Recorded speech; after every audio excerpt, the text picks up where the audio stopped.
Баршаңызға сәлем, сіздермен бірге Базл ТВ арнасы. Бүгінгі видеода сіздерге 2013 жылы шыққан эпидемия фильмін қысқаша айтып беретін боламын. 2013 жыл бүкіл елде вирус тарайды.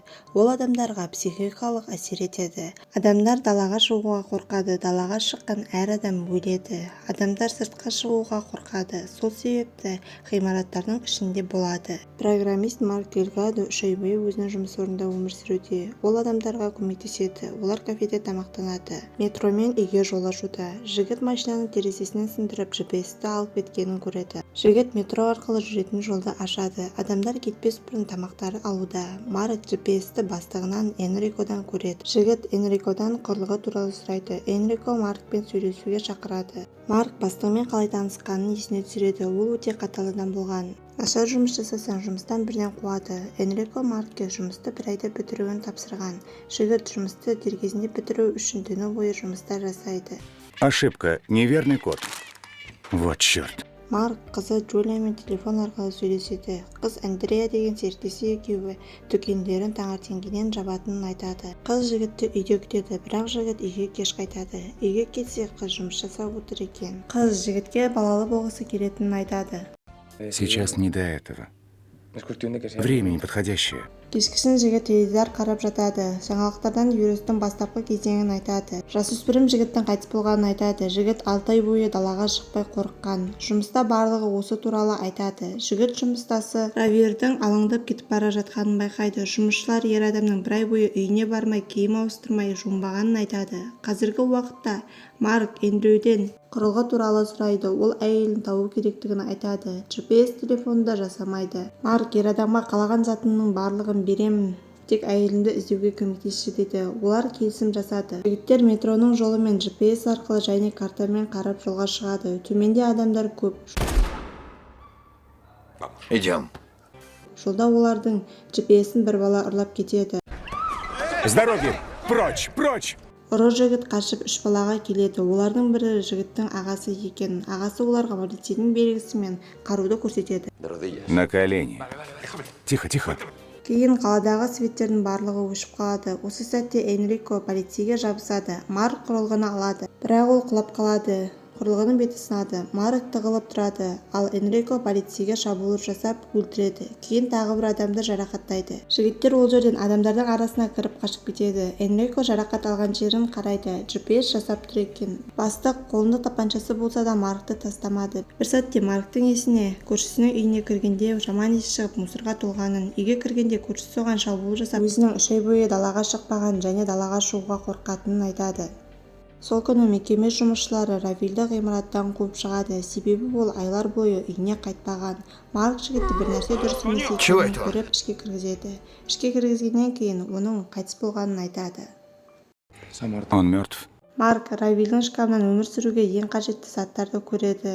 Бір нәрсе дұрыс емес екенін сезді де және бұл туралы Джулияға айтады. Қазіргі уақыт Марк ұйқыдан тұрады. Ол бастығын қашып кетсе деп ойлайды, бірақ та GPS-ті көреді. Бастық жемістердің тұқымын жинап жүр екен. Олар төменге түседі, канализация арқылы жүреді.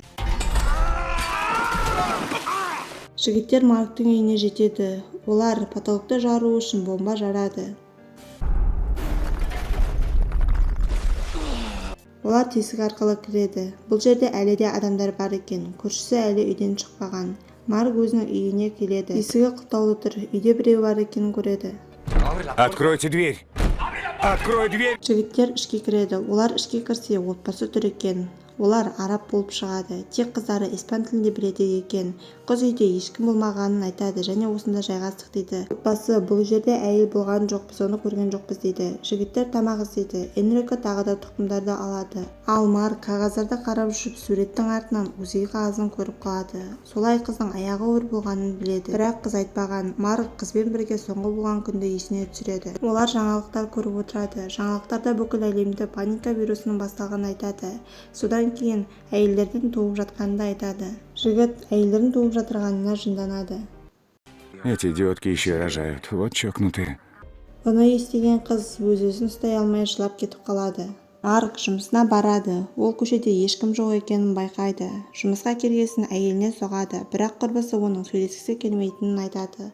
Барлық байланыс құралдары ажыратылып кетеді. Жігіт өзінің үйіне бара жатады.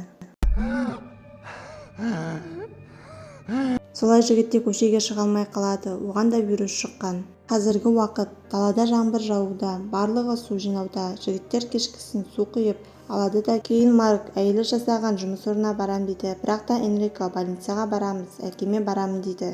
Кейін Марк оған ашуланып, онымен төбелесіп кетеді. Солай арада келісім жасайды. Энрико әкесіне жеткесін Маркке GPS-ті берем дейді. Жігіттер шіркеуге келеді. Олар жылыну үшін от жағады. Сосын жігіттер дыбыс шыққан жаққа барғанда аюды көреді.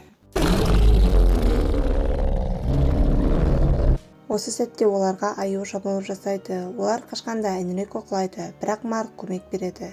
Солай жігіттер аюды өлтіреді. Сосын жігіттер аюдың жақын жердегі зоопарктен қашып кеткенін біледі.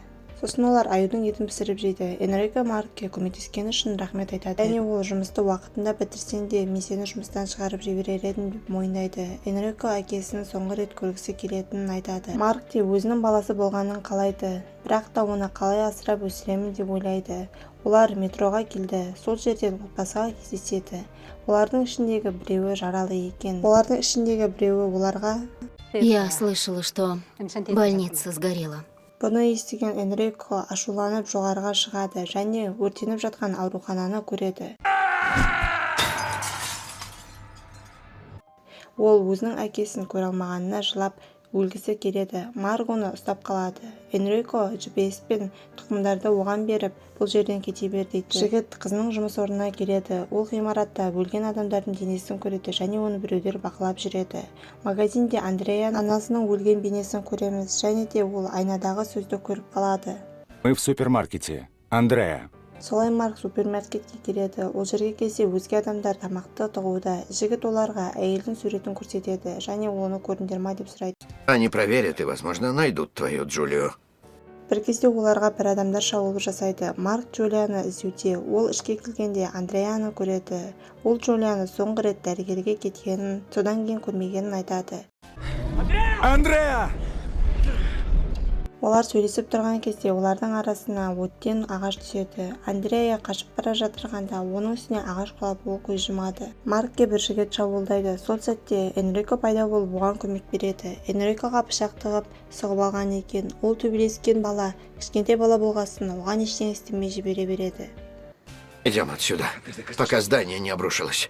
Жігіттер жоғары жаққа өтіп, ауруханаға жол тартады. Олар кинотеатрға келеді. Қарама-қарсы жерде аурухана. Марк терезеден ауруханадағы Джулияны көреді. Әйелде оны көріп екеуі жылайды. Марк бастығына келеді. Бірақ Энрико оған осы жерде қалатынын және өзінің уақыты келгенін айтады. Сосын Джулияға қорықпай баруын тапсырады. Марк Энрико өлгесін жылайды.